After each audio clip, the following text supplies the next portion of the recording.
Know about the UFO mystery. One longtime intelligence official has seen more of the Pentagon files than anyone. He is the only military man to work on 3 major UFO investigations, including one based here in Las Vegas. The official is Jay Stratton, and he has never spoken in public or even granted an interview, that is, until he sat down with our very own George Knapp of our 8 News Now investigators. When a mysterious object dubbed the Tic Tac UFO befuddled U.S. Navy aviators and sensors off the coast of San Diego in 2004, the incident was dropped, not investigated. The first in-depth probe happened 5 years later under the auspices of a then-secretive program called OSAP, the Advanced Aerospace Weapons Systems Application Program, created by the Defense Intelligence Agency with black-budget funding spearheaded by Nevada Senator Harry Reid. Tic Tac was the first UFO incident tackled by OSAP and its contractor, Las Vegas aerospace pioneer Robert Bigelow. The report was released by us in 2018. Jay Stratton is the man who wrote it. Every time I've done anything related to UAP or UFO has been my job. And what I mean by that, I didn't really have a passion growing up. I didn't have all the books. I didn't watch all the TV shows. I stepped into a job at the Defense Intelligence Agency where some things came across the desk. From 2008 until 2021, pretty much everything UFO related came across Jay Stratton's desk. He made the decision to ditch the term UFO and use UAP instead, unidentified aerial phenomena. Stratton worked at the highest levels of naval intelligence, then was loaned to the DIA, where he excelled at reverse engineering.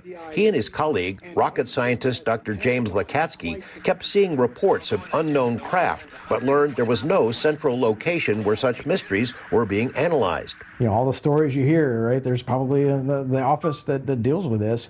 And as we tried to find that office, we found nothing. So they created one. Stratton's colleague, Dr. Lakatsky, had been reading about a UFO hotspot nicknamed Skinwalker Ranch. After a visit to the Utah property, Lakatsky pitched the creation of a formal investigation. Harry Reid agreed to fund it. Robert Bigelow landed the contract. Stratton consulted with the OSAP program and then with its successor, ATIP. When the head of ATIP, Lou Elizondo, resigned and revealed its existence to the New York Times in 2017, Stratton was asked by his boss if he jump back in and cobble together a new program. He did, and that effort was eventually formalized by Congress with a new name, the UAP Task Force. One of Stratton's projects was the creation of a comprehensive but classified briefing that included UAP videos and photos collected by the military. Most of those images are still unreleased, but a few objects encountered off the East Coast and even stranger objects buzzing Navy ships on the West Coast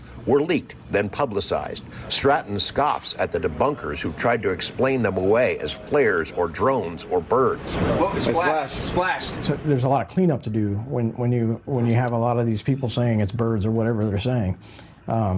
It's frustrating because you know the rest of the story and you can't tell the rest of the story. In 2021, Stratton left the task force, but his work formed the basis of a stunning report to Congress. Stratton's chief scientist was Dr. Travis Taylor, now well known for his television appearances.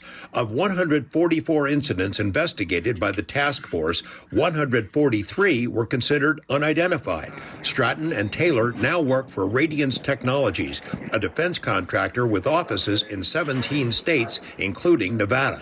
When Stratton and Taylor showed up in the audience of an Alabama UAP conference last summer, UFO circles were abuzz with questions about what their employer might be up to. Filmmaker Jeremy Corbell brought his cameras to record our interviews. Stratton admitted there are still more questions than answers. Probably remember the infamous quote from Congress that, let's hope it's aliens. George Knapp, 8 News.